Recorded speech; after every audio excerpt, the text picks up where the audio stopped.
Hello everybody dear student.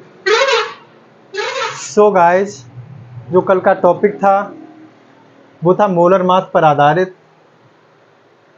तो उसमें हमने जाना था कि मोलर मास कैसे निकालते हैं, यानी कि अणुभार कैसे निकालते हैं। तो जो आज का जो टॉपिक है वो उसी मोलर मास के आगे का टॉपिक होगा। सो गाइस, आज हम जानेंगे कि मोलर मास पर आधारित हम वाष्प घनत्व कैसे निकालते हैं।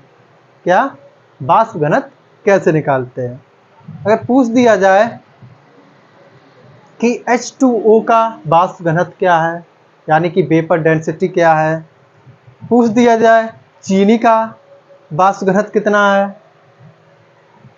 पूछ दिया जाए अमोनिया का वाष्प घनत्व कितना है, तो ये हम कैसे निकालते हैं वो आज की क्लासेस में देखेंगे। तो जो टॉपिक है वो है वाष्प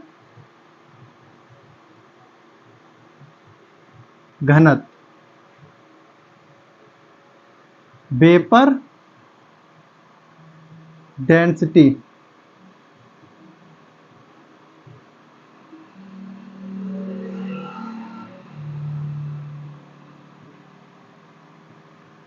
तो इसमें आज जानेंगे कि हम लोग आखिर में वाष्प घनत्व निकालते कैसे हैं किसी भी यौगिक का।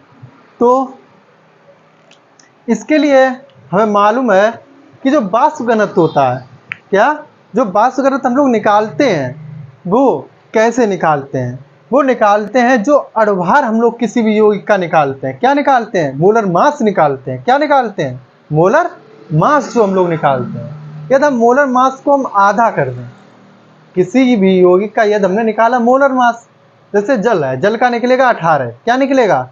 18। यदि हमने जल का मोलर मास निकाला और उसे हम आधा कर दें, क्या कर दें? आधा, तो वो निकल आएगा वाष्प घनत्व। क्या निकल आएगा? क्या निकलेगा? वाष्प घनत्व निकल आएगा। क्या कर दें? मोलर मास को आधा कर दें। तो वाष्प घनत्व बराबर क्या हो जाएगा? जो फार्मूला है, जो वाष्प घनत्व होता है वो क्या होता है? मोलर मास का आधा होता है। क्या होता है? मोलर मास का आधा होता है, यानी कि V D बराबर होता है m/2 होता है। क्या होता है? यानी कि अणुभार को हम रिप्रेजेंट करते हैं स्मॉल m से। किससे करते हैं? स्मॉल m से करते हैं। तो ये फार्मूला हो गया। अब जैसे पूछ दिया जाए जो चीनी है, क्या पूछ दिया जाए? जो चीनी है उसका हम लोग वाष्प घनत्व कैसे निकालेंगे, तो देखते हैं।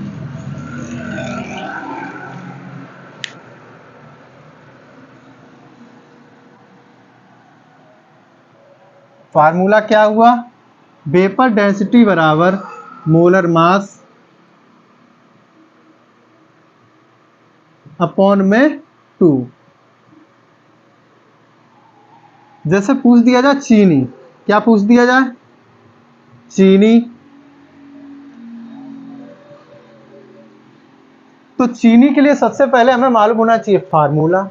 क्या मालूम होना चाहिए? चीनी आखिर में फार्मूला होता क्या? तो चीनी का जो फार्मूला होता है वो क्या होता है?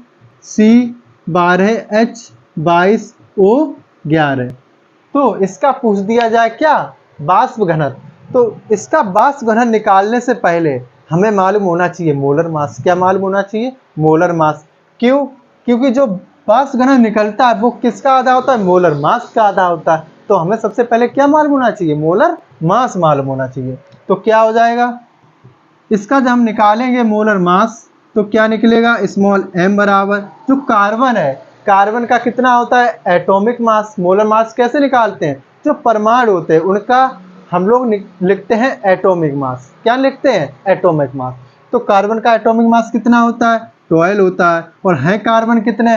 12 है, तो 12 इंटू 12 प्लस हाइड्रोजन का 1 होता है एटॉमिक मास, तो 1 इंटू 2 यानी कि 22। यानी कि हाइड्रोजन जो है वो कितने हैं? 22 है। प्लस ऑक्सीजन का एटॉमिक मास कितना होता है? ऑक्सीजन का एटॉमिक मास भाई 16 होता है, 16 होता है। तो यहाँ पर 11 है, कितने हैं 11 है, तो 11 है ऑक्सीजन, तो 11 का कर देंगे मल्टीप्लाई, क्या कर देंगे मल्टीप्लाई कर देंगे। अब इसके आगे जो भाई स्मॉल m है, तो स्मॉल m बराबर 12 इंटू 12 करेंगे, कितना आएगा 144 आएगा, प्लस यहाँ पर 22 इंटू 1 करेंगे तो भाई 22 आएगा, प्लस 16 का मल्टीप्लाई 1 करेंगे तो कितना आएगा 176 आएगा, कितना आएगा 176 आएगा। 16 बन जा 16 और 16 बन जा 16 और 117, कितना आ जाएगा 176 आ जाएगा। अब क्या करेंगे, अब करेंगे इनका प्लस, क्या करेंगे इनका प्लस करेंगे। 4 और 2 कितना होता है 6 होता है, और 6 और 6 कितना होता है 12 होता है, तो 12 की 2 हो गया, और कैरी कितना हो गया 1 हो गया।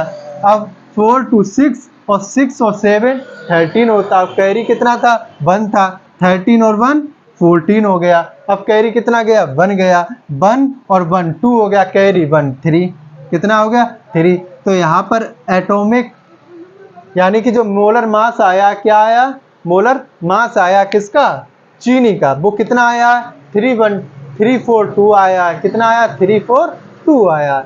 अब इसका क्या निकाल देंगे वेपर डेंसिटी, कितना होता है स्मॉल m बाई 2 होता है, स्मॉल m कितना है 342 है, अपॉन कितना है 2 है, भाई कितना आ जाएगा। आप इसका जब 2 का डिवाइड करेंगे 342 में तो कितना आएगा 1 2 बन जा 2 बचा 1, यहाँ हो गए 4 के आगे 1 आ जाएगा, तो कितना हो जाएगा 14 हो जाएगा। अब 2 7 जा कितना होता है 14 होता है। अब यहाँ बचा 1 2 बन जा 2, कितना हो गया 171 आ गया, क्या आ गया ये वेपर डेंसिटी आ गई, क्या आ गई वेपर डेंसिटी आ गई।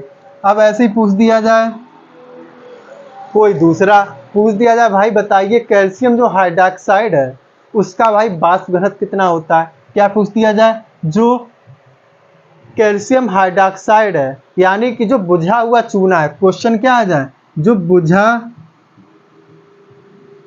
चूना है, क्या है बुझा हुआ चूना है, उसका क्या पूछ दिया जाए वाष्प घनत्व पूछ दिया जाए। तो सबसे पहले हमें मालूम होना चाहिए जो बुझा हुआ चूना होता है उसका फार्मूला क्या होता है। तो भाई उसका फार्मूला होता है CaOH का होल ट्वाइस होता है, ये भाई फार्मूला होता है किसका होता है बुझे हुए चूने का फार्मूला होता है। अब क्या करेंगे, अब इसका सबसे पहले हम निकालेंगे मोलर मास, क्या निकालेंगे मोलर मास। तो भाई मोलर मास कैसे निकालेंगे देखते हैं। अब कैल्शियम है भाई, कैल्शियम कितना है, कैल्शियम का जो एटॉमिक नंबर होता है वो 20 होता है 20 होता है। अब इसका जब हम क्या लिखेंगे एटॉमिक मास लिखेंगे।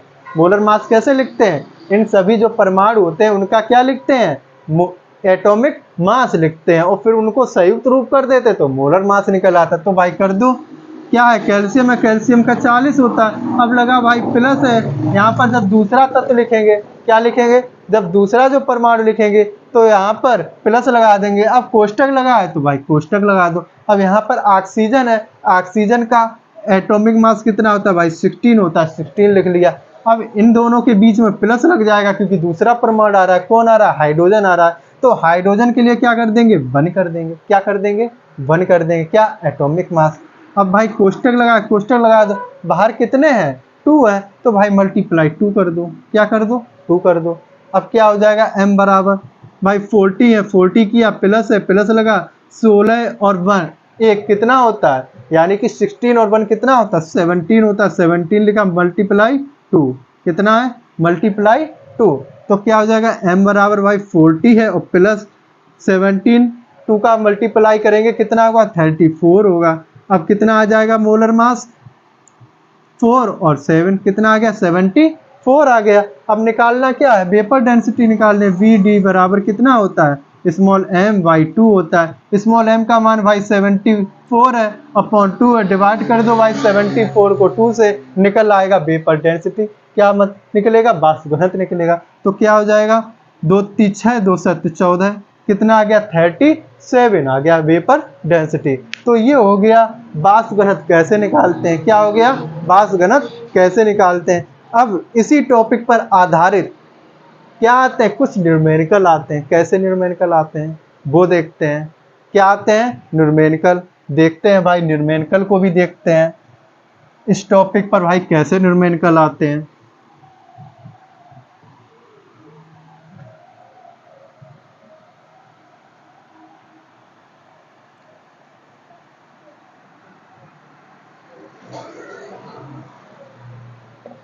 अब भाई जो इस टॉपिक पर न्यूमेरिकल आते हैं वो पूछे कैसे जाते हैं।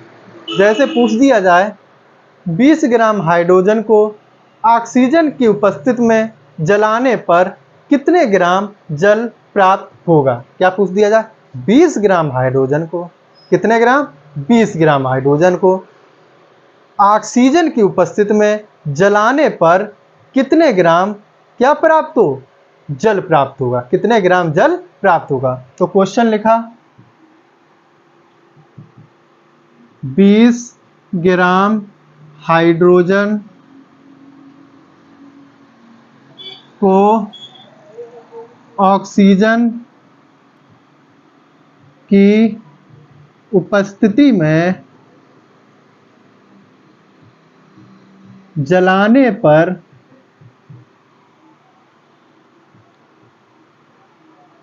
कितने ग्राम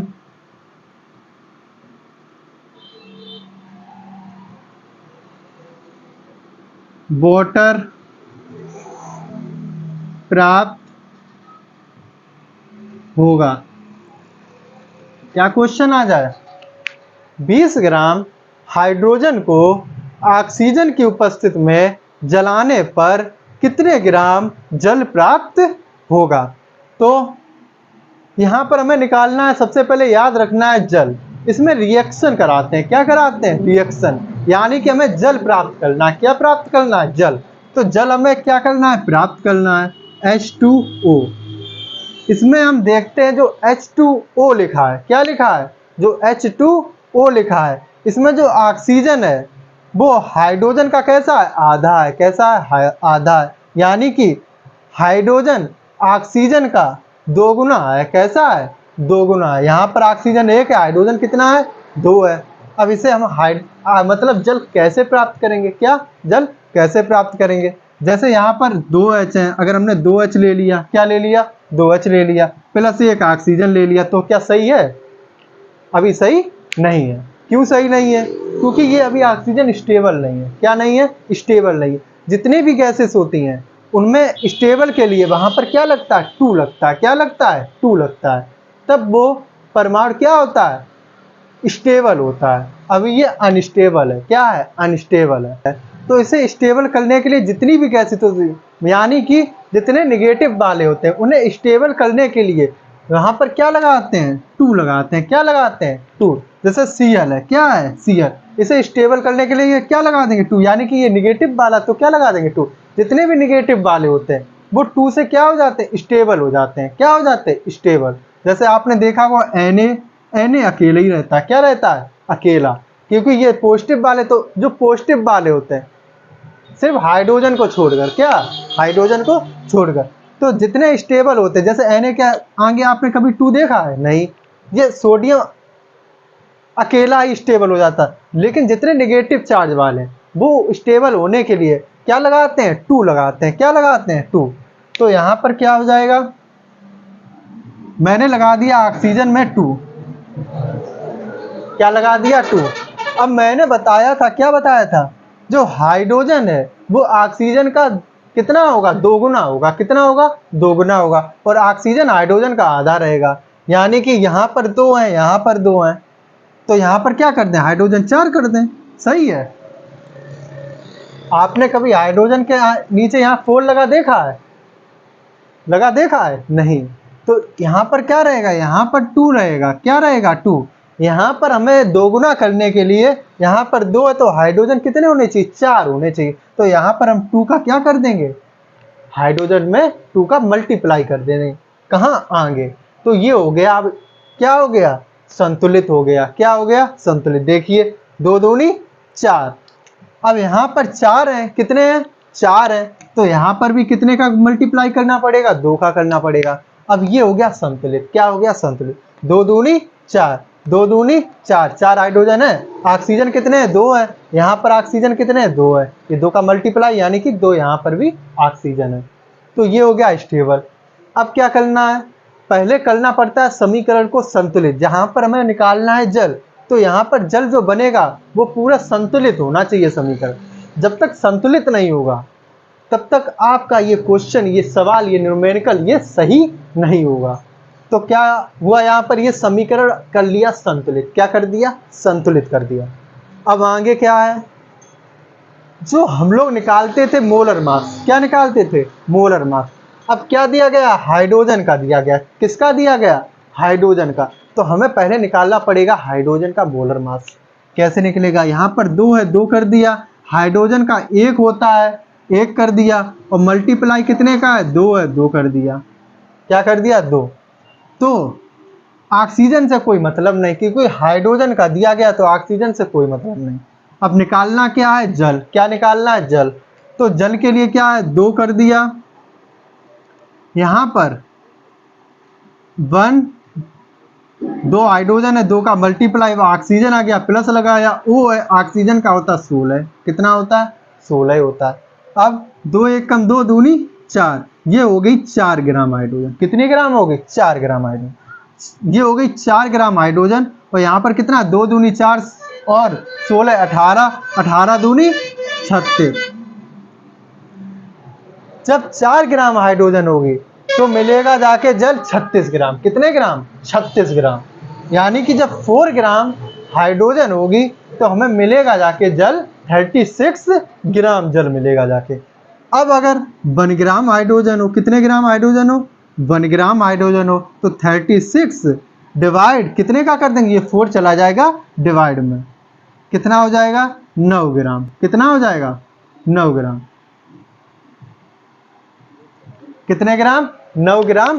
कब? जब 1 ग्राम हाइड्रोजन होगा तो हमें कितने मिलेगा? 9 ग्राम क्या मिलेगा?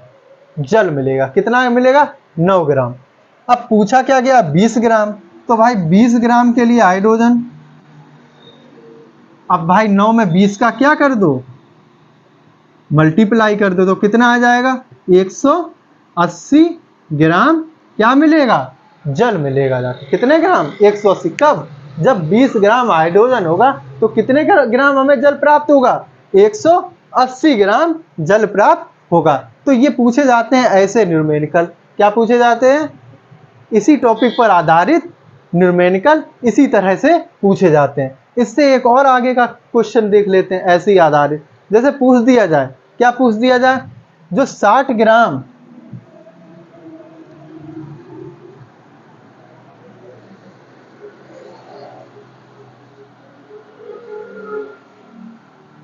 जैसे 60 ग्राम जो कार्बन है, क्या है? 60 ग्राम कार्बन है। ऑक्सीजन की उपस्थिति में जलाने पर कितने ग्राम कार्बन डाइऑक्साइड प्राप्त होगा? यानी कि कितने ग्राम CO2 प्राप्त होगा? क्या पूछ दिया जाए? 60 ग्राम कार्बन है, क्या है? कार्बन है। 60 ग्राम कार्बन को ऑक्सीजन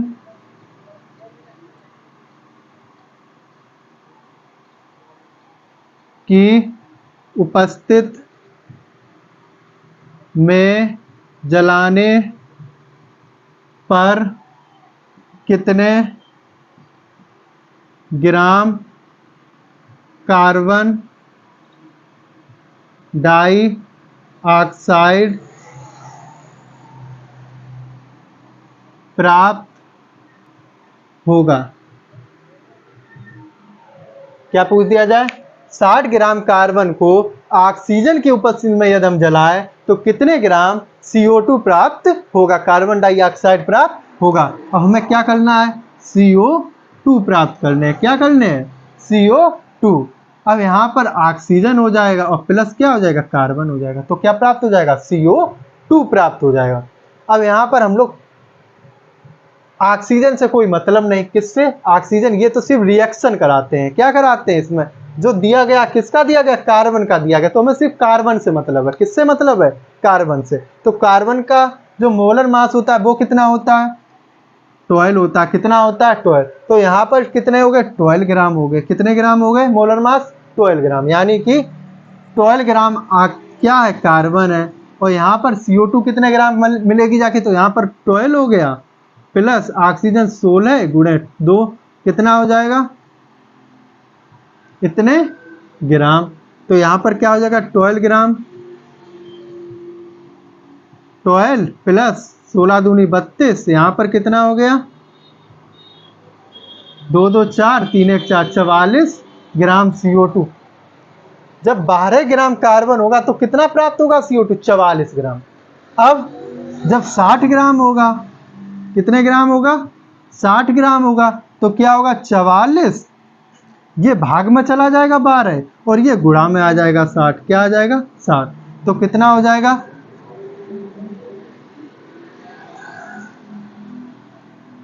2 छंग 12, 2 दूनी 4, 2 दूनी 4, 6 एकम 6, कितना आ गया 220 ग्राम।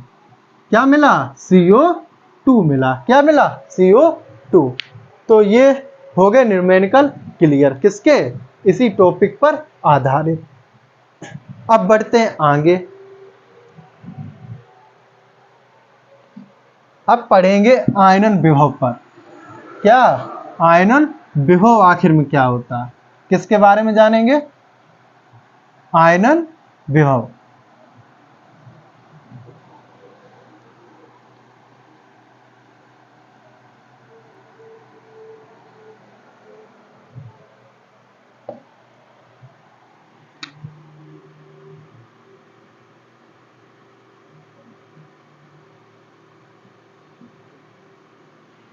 क्या देखेंगे, आयनन विभव। इसको इंग्लिश में क्या कहते हैं, आयनीजेशन।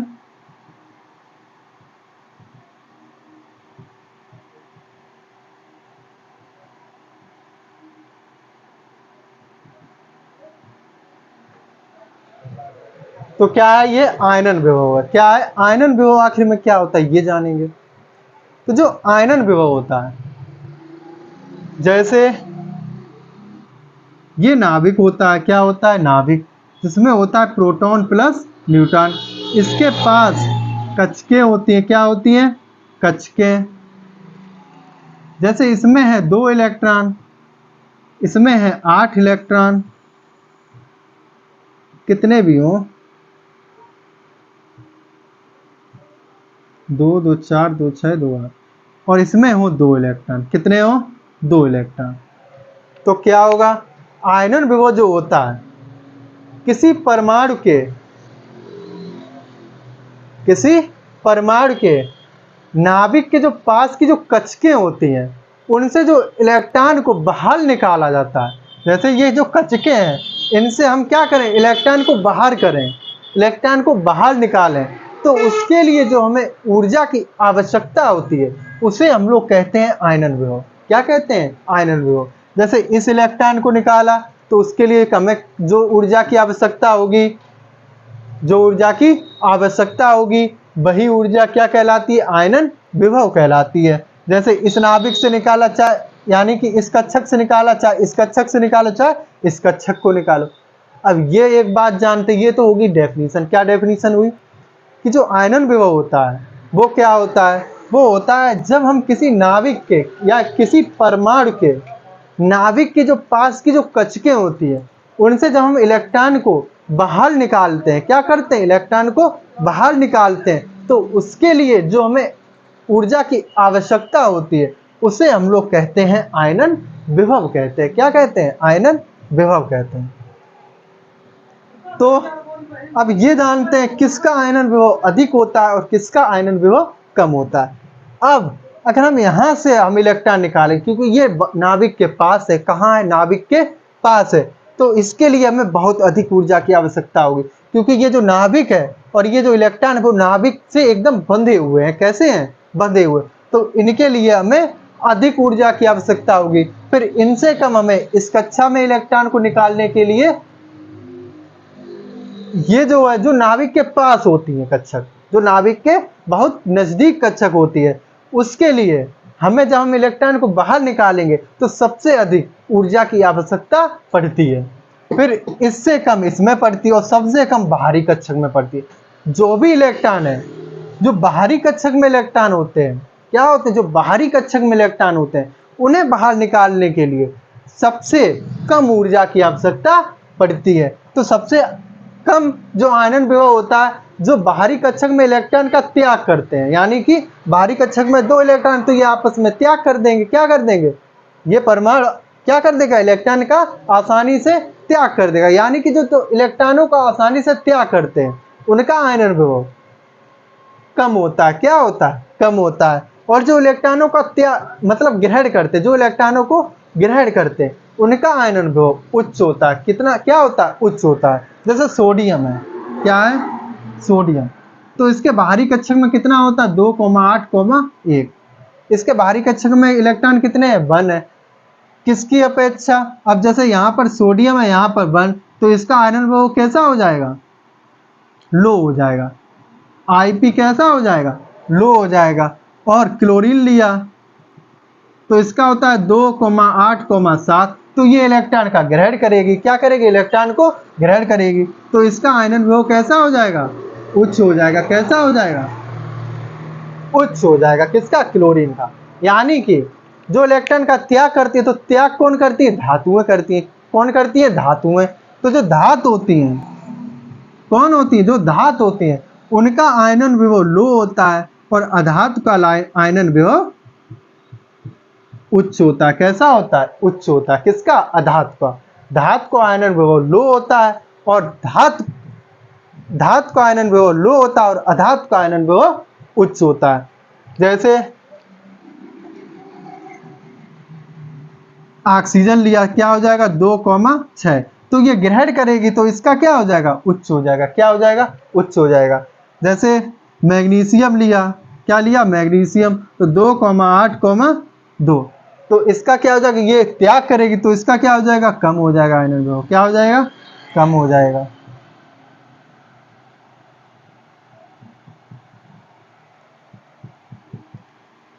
तो ये हो गया आयनन विभव पर आधारित। क्या है? किसका उच्च होता है और किसका लो होता है। और क्या जाना? डेफिनेशन जानी किसकी? आयनन विभव की। क्या बताई थी? कि जो परमाणु है, क्या है? जो परमाणु है, परमाणु में जो कक्षकें होती हैं उनसे जब हम इलेक्ट्रॉन को बाहर निकालते हैं तो उसके लिए जो हमें ऊर्जा की आवश्यकता होती है उसे हम कहते हैं आयनन विभव। और किसका उच्च होता है और किसका निम्न होता है? जो इलेक्ट्रॉन का त्याग करती हैं उनका उच्च होता है Ip, और जो इलेक्ट्रॉन का त्याग करती हैं उनका क्या होता है? निम्न होता है Ip। और जो इलेक्ट्रॉन को ग्रहण करती है उनका Ip क्या होता है? वो उच्च होता है। सो गाइस, ये हुई आज की क्लासेस, यहीं पर समाप्त करते हैं। सो गाइस, जिसने अभी भी इस चैनल को सब्सक्राइब ना किया वो इस चैनल को सब्सक्राइब करें, और जिसने वीडियो लाइक ना किया वो वीडियोज को लाइक करें, और वीडियो ज़्यादा पसंद आए तो उस वीडियोज को आगे बढ़ाएं, यानी कि अपने ग्रुप में शेयर करें। सो गाइस, आज की क्लासेस यहीं पर समाप्त करते हैं और अब मिलेंगे अगली क्लासेस के साथ।